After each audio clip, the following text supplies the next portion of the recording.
एक तरफ राजस्थान प्रदेश में बेहतर शिक्षा व्यवस्था और आधुनिक स्कूलों के बड़े बड़े दावे करती है, तो दूसरी तरफ बाड़मेर की एक सरकारी स्कूल उन दावों की हकीकत बयां करती नजर आती है। यहाँ दो सरकारी स्कूल महज 2 कमरों में संचालित हो रही है। हालात ऐसे हैं कि बच्चों को कभी एक कमरे में ठूस ठूस कर पढ़ाया जाता है, तो कभी नीम के पेड़ के नीचे छांव में बैठाकर शिक्षा देनी पड़ती है। नमस्कार साथियों, मैं आपका साथी स्वरूप सिंह परियार और आप देख रहे हैं द खटक।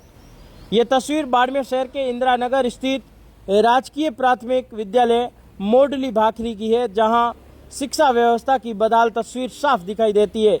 इसी परिसर में 2 सरकारी विद्यालय संचालित हो रहे हैं। एक विद्यालय में 1ली से 9वीं कक्षा तक के विद्यार्थी अध्ययन करते हैं, जबकि दूसरे विद्यालय में 1ली से 5वीं तक की कक्षाएं लगती है। हैरानी की बात यह है कि दोनों स्कूलों के लिए केवल 2 कमरे उपलब्ध हैं।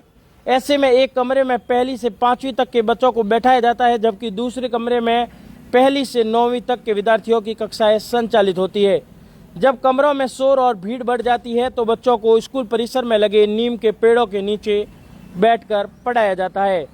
विद्यालय में शिक्षकों की संख्या तो पर्याप्त बताई जाती है, लेकिन कमरों की भारी कमी के कारण पढ़ाई बुरी तरह प्रभावित हो रही है। अलग अलग कक्षाओं के विद्यार्थियों को एक साथ बैठाकर पढ़ाने से न तो शिक्षक प्रभावी ढंग से पढ़ा पा रहे हैं और न ही बच्चों को गुणवत्ता से शिक्षा मिल पा रही है। ऐसे में बड़ा सवाल यह है कि जब सरकार शिक्षा में सुधार और बेहतर भविष्य के दावे कर रही है, तो आखिर बाड़मेर के इस सरकारी विद्यालय की बदहाल तस्वीर उन दावों की पोल क्यों खोल रही है?